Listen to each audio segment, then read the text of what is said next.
اللہ تعالیٰ کر سکتا ہے، کوئی اس کے لیے مشکل نہیں. وہ اعلیٰ کل شیء قدیر، اسے ہر شے کی قدرت حاصل ہے. لیکن اصل بات جو ہے میں آپ کو بتانا چاہتا ہوں، یہ ہے سائیڈ ایشو. اصل ایشو ہے فلسطین کا جو شروع ہونے والا ہے. بھٹی دہکے گی وہاں. ظاہر بات ہے کہ اگر کوئی بہت بڑا اقدام ہو جاتا ہے فلسطینیوں کے خلاف، اور اگر واقعتاً مسجد اقصی اور قبۃ الصخرہ گرا دیے جاتے ہیں، جو طوفان اٹھے گا عالم عرب میں، یہ حسنی مبارک ہوں یا شاہ خالد ہوں یا کوئی اور ہو، یہ نہیں روک سکتے اس طوفان کو. نوجوان خون اٹھے گا، غیرت اور جو بھی حمیت ہے. مسلمان ان پڑھ سے ان پڑھ اور بالکل بے دین، وہ بھی مسجد کی حرمت پر کٹ مرنے کو تیار ہو جاتا ہے. مسجد تو بنا دی شب بھر میں ایمان کی حرارت والوں نے، من اپنا پرانا پاپی ہے، برسوں میں نماز ہی بن نہ سکا. وہ چاہے کانپور کی مسجد سے مسلمانوں نے جانے دی ہے، چاہے وہ شہید گنج کی مسجد تھی مسلمانوں نے جانے دی ہے، چاہے نماز نہ پڑھتے ہو. لیکن یہ جو حرمت اور یہ جو حمیت اور یہ غیرت ہے، اس سے جو طوفان اٹھے گا یہ ہوگا اس ملحمۃ العظما، اس کی طرف پیش رفت ہو رہی. کتاب الملاحم سے احادیث کے حوالے سے کہ جن جنگوں کا حوالہ دیا حضور نے، پیشن گوئی کی ہے، اس کا نقطہ آغاز تھا خلیج کی جنگ. صدام حسین نے اسے کہا تھا یہ مدر آف وارز ہے، ام المحارب، یہ ایک جنگ نہیں ہے. اس کا نقشہ بھی حدیث میں موجود ہے، پیشن گوئی موجود تھی، اس وقت بھی ہم نے شائع کی تھی. لیکن اس میں جو جنگ اب ہونے والی وہ الملحمۃ العظما. ملحمہ کسے کہتے ہیں؟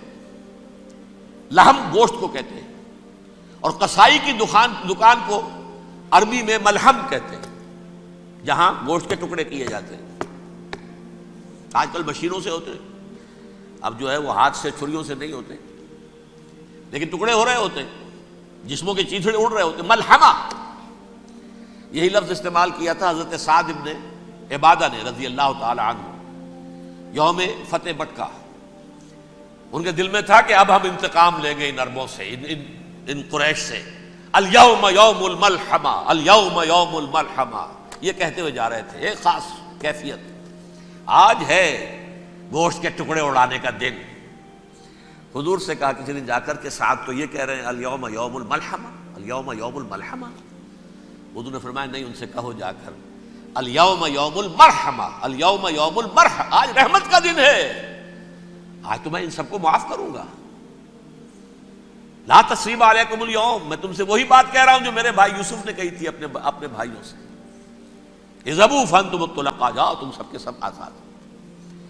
وہ ملحمہ ہے جس کو کہ حضور نے حضرت معاذ بن جبل رضی اللہ تعالیٰ عنہ سے روایت ہے، اس میں سے جو ابو داؤد میں روایت آئی ہے اس میں الملحمۃ العظما، عظما مؤنث ہے اعظم کا.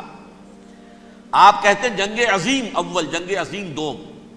عظیم کا باپ ہو گیا اعظم، سب سے بڑا، اور اس کا مؤنث ہے سب سے بڑی، عظما. الملحمۃ العظما، سب سے بڑی لڑائی. میرے نزدیک یہ وار کے معنی میں نہیں ہے، بیٹل کے معنی میں. انگریزی میں یہ دو لفظ علیحدہ ہیں، وار، بیٹل. وار سالوں کو محیط ہوتی ہے، بیٹل کسی ایک خاص جگہ پر جو لڑائی ہوتی ہے اس کو کہتے ہیں. حضور کے اور قریش کے درمیان 6 سالہ وار تھی، جنگ تھی. لیکن بیٹلز، بیٹل آف احد، بیٹل آف بدر، یہ بیٹلز تھی، لڑائیاں تھیں. تو عظیم ترین جنگ شاید اس اعتبار سے نہ ہو جیسے کہ ورلڈ وار 1 اور ورلڈ وار 2، یعنی اس کی وسعت کا اتنا معاملہ نہیں اور طوالت کا نہیں. لیکن جو لڑائی جو ہے بیٹل ہونی ہے، جس کو کہ یہ لوگ، یا چونکہ میں نے کہا تھا شروع میں کہ سرما ہے میری آنکھ کا خاک حجاز و حول قدس، نیو ٹیسٹمنٹ کی آخری کتاب ہے the book of revelation, revelation of saint John. اس میں آرمگڈون کہا گیا ہے اسے. ہر مجدون، یہ عبرانی لفظ ہے، ہر کہتے ہیں اونچی جگہ کو، سطح مرتفع. مجدون میگیڈو، میگیڈو ایک وادی ہے، مرتفع، وادی مرتفع. یہ ہے واقع لبنان، اسرائیل اور شام کے درمیان جو ٹکڑا، جو ٹرائنگل بنتی ہے، یہ ہے، یہاں پر بڑی جنگ لڑی جائے گی. اور یہ جنگ جنگ صلیب ہوگی، جو کہا ہے بش نے، یہ جنگ صلیب. سیکنڈ ملینیم شروع ہوئی تھی تو پہلی صلیبی جنگ ہوئی تھی، 3rd ملینیم شروع ہوا ہے، یہ 2nd صلیبی جنگ ہے، یہ کروسیڈ ہے. اور میں اس مرتبہ امریکہ گیا تھا تو پہلی مرتبہ مجھے وہاں ایک رسالہ ملا ٹرمپٹ نام کا. یہ امریکہ کے جو بہت ایکسٹریمسٹ قسم کے پروٹیسٹنٹس ہیں، یہ ان کا رسالہ ہے، اور ان کے بارے میں اب کہا جا رہا ہے وہ کرسچین زائنسٹ ہیں. آپ شاید پہلی مرتبہ یہ لفظ سن رہے ہو. زائنسٹ تو ہم سمجھتے ہیں یہودیوں کو، کرسچین زائنسٹ وہ ہیں جو ہیں تو عیسائی پروٹیسٹنٹس ہیں، لیکن اسرائیل کے وہ حمایتی یہودیوں سے بڑھ کر ہیں. یہ میری کسی پہلی تقریر میں شاید بہت سے حضرات کو یاد آ جائے، میں نے کہا تھا 4 سال پہلے ہمارا تنظیم اسلامی کا ایک کنونشن ہوا تھا ہیوسٹن میں، امریکہ کا جنوبی علاقے کا شہر ہے. ایک سیشن اس میں ہم نے رکھا تھا انٹرفیتھ، ایک عیسائی کو بلایا تھا، ایک یہودی بہت بڑا وہاں کا عالم ہے اس کو بلایا تھا. اس یہودی عالم نے ڈاکٹر وشوگراڈ، جو وہاں کی یونیورسٹی میں پروفیسر ایمیریٹس ہے، اس نے کہا تھا کہ یہ اسرائیل کو تو سپورٹ کر رہے ہیں عیسائی، ہم تو نہیں کر رہے. جو پریکٹسنگ یہودی ہیں وہ زیادہ اسرائیل کے حق میں نہیں تھے، یہ تو سن 67 کے بعد انہوں نے اسرائیل کو تسلیم کیا ہے. وہ تو منتظر تھے کہ ہمارا مسیحا آئے گا تو اس کی قیادت میں جنگ کریں گے، جیسے شیعہ منتظر تھے کہ مہدی موعود آئیں گے تو پھر ہم کچھ کریں گے. وہ امام خمینی نے کہا بھائی جب وہ آئیں گے آ جائیں گے، لیکن ہم کچھ راستہ کے لیے. زائنسٹ نے آگے بڑھ کر ریاست قائم کر لی، اور جب یروشلم پر بھی پورا قبضہ کر لیا تب جو ہے در حقیقت مذہبی یہودی جو ہے پھر انہوں نے اپنایا ہے، اون کیا ہے، اور نئے سیٹلمنٹس جو بھی بنے ہیں وہاں پر اسرائیل میں، اس میں اکثر و بیشتر مذہبی یہودی آیا، اور بروکلن کے علاقے سے سب سے بڑھ کر آئے ہیں، جو امریکہ میں نیو یارک کا ایک جنوبی علاقہ ہے، بہت بڑا یہودیوں کا بہت بڑا گڑھ ہے. نیو یارک کو جیو یارک بھی کہا جاتا ہے، وہ تو اصل میں مرکز جو ہے وہ تو یہودیوں کا ہے. اس حوالے سے وہاں پر جو کرسچن زائنسٹ کہلاتے ہیں وہ اسرائیل کے یہودیوں سے بھی بڑھ کر کہیں سپورٹر ہیں. بہرحال اس دوسری صلیبی جنگ کا معاملہ جو میں کہہ رہا تھا ٹرمپٹ نامی رسالہ، اس کا ایک مضمون ہے دی لاسٹ کروسیڈ. اب یہ آخری کروسیڈ ہے جو شروع ہونے والا ہے. میں تو حیران ہوں کس قدر کھل کے وہ باتیں کرتے ہیں. رومن کیتھولکس کو وہ کہتے ہیں کہ یہ شیطان ہے، یہ پوپ شیطان ہے، یہ یورپ کو اس نے جمع کیا ہے کرسچینٹی کی بنیاد پر، اور اس میں زیادہ تر کیتھولکس ہیں. آپ کو معلوم ہے برطانیہ بڑی مشکل سے شامل ہوا ان کے ساتھ، اس لیے کہ وہ پروٹیسٹنٹ کا سردار تھا، ابھی پوری طرح نہیں ہے.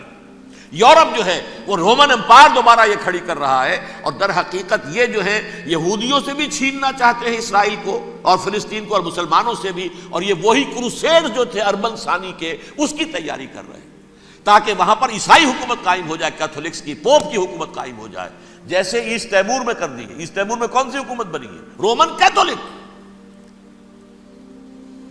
کیتھولک اسرائیل میں بنے، تاکہ یہ سارے مقامات مقدسہ جہاں اسرائیل پیدا ہوئے، بیت حضرت مسیح پیدا ہوا، بیت لحم کہاں ہے؟ وہی ہے کہ نہیں؟ جہاں سے ریزریکشن ہوا ان کے خیال میں وہ کہاں ہے؟ وہیں پر ہے کہ نہیں؟ بڑے بڑے گرجے ان کے وہی ہیں. تو اس اعتبار سے ان کا کہنا یہ ہے یہ لاسٹ کروسیڈ کی تیاری ہو رہی ہے، یہ کیفور.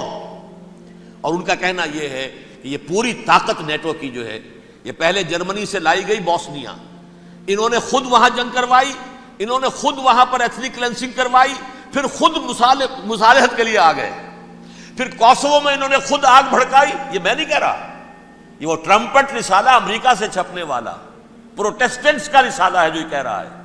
پھر انہوں نے کوسوو کے اندر کروایا، اور پھر وہ وہاں پر پیس فورس کی حیثیت سے آ گئے. اب وہ میسیڈونیا میں کروا رہے ہیں اور وہاں داخل ہو گئے ہیں. اگلا قدم ان کا سائپرس ہوگا، سائپرس میں ترکوں کو اور وہ گریکس کو لڑائیں گے اور وہاں آ جائیں گے، وہاں سے ایک چھلانگ لگائیں گے اور یہ فلسطین میں پہنچیں گے، اور یہ وہاں پر ایک رومن امپائر، اپنی پرانی رومن امپائر کی طرح کی رومن کیتھولک ریاست قائم کرنا چاہتے ہیں. تو وہاں امریکہ کے عیسائیوں میں بھی کوئی ایک طبقہ نہیں ہے، کیتھولکس بھی ہے، کیتھولکس زیادہ نہیں ہے ہمدرد، لیکن اب تابع ہو چکے ہیں. اسحاق ریبین نے جب یہ پیس ٹاک شروع ہوئی تھی، آپ کو یاد ہوگا شاید، کہ جب وہ آیا تھا واشنگٹن سے واپس فلسطین اسرائیل، تو پہلے روم میں رکا for an audience with the Pope, اور پوپ کو اس نے ایک مرتبان سا پیش کیا تھا، حضرت سلیمان علیہ السلام کے زمانے کا مرتبان، اور کہا تھا دیکھیے 3000 برس تک ہم نے اس کی حفاظت کی ہے، اب یہ میں آپ کے حوالے کر رہا ہوں.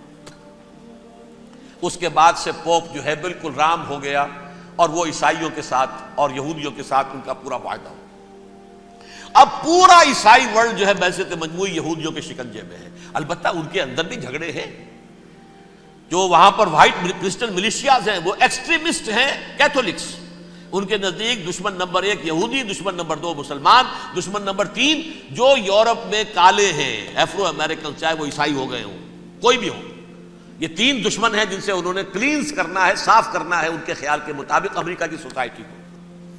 اولاً یہود، پھر مسلمان، اور پھر یہ جو کالے ہیں. لیکن دوسری طرف پروٹیسٹنٹس کے اندر ایکسٹریمسٹ وہ ہیں جنہیں کہا جا رہا ہے یہ کرسچین زائنسٹ ہیں، یہ اسرائیل سے بڑھ کر سپورٹرز ہیں. بہرحال یہ اب جنگ ہوگی، اس کا نتیجہ کیا نکلے گا یہ تو اللہ ہی جانتا ہے. اب میں آخری بات کی طرف آ رہا ہوں. آخری نتیجہ تو جو بھی کچھ اپس اینڈ ڈاؤنز آئیں گے. تلک الایام نداولھا بین الناس. آخری نتیجہ ڈراپ سین وہ یہ ہوگا کہ اللہ کے دین کا بول بالا ہوگا اور پوری دنیا پر محمد کے لائے ہوئے دین صلی اللہ علیہ وسلم کی حکومت قائم ہوگی. وہ گویا قیامت کی تمہید ہوگی، اس کے بعد بس قیامت آئے گی. کیونکہ مقصد کائنات، تخلیق کائنات پورا ہو جائے گا. آ رہا. البتہ ہم پاکستانی اس میں یوں سمجھ لیجئے کہ وہ تو خبریں موجود ہیں احادیث میں، وہاں تو جو ہونا ہے. اتنے انسان مریں گے کہ ایک پرندہ جو ہے اڑتا چلا جائے گا، وہ نہیں چاہے گا کہ نیچے اترے تو کسی لاش پر اترے، اسے جگہ نہیں ملے گی زمین خالی کر کہیں اتر سکے. تھک ہار کر گرے گا، مرے گا تو بھی لاش کے اوپر گرے گا. یہ الفاظ ہیں حضور صلی اللہ علیہ وسلم. الملحمۃ العظمی، الملحمۃ الکبریٰ. یہ لاسٹ کروسیڈ ٹرمپٹ اخبار نے، میں اس کا فوٹو اسٹیٹ بھی کبھی آپ کو دکھا دوں، ویسے میرے ساتھ ہے وہ رسالہ ٹرمپٹ. دی لاسٹ کروسیڈ، اس کی تیاری ہو رہی ہے. وہ الملحمۃ العظمی اور ملحمۃ الکبریٰ جو ہے وہ آنے والی ہے. ابن ماجہ میں کبریٰ کہا ہے، اکبر کا مؤنث کبریٰ. ملحمہ کبریٰ سب سے بڑی جنگ اور ملحمہ عظمی سب سے عظیم جنگ. یہ ہوگی اور بہت جلد ہوگی.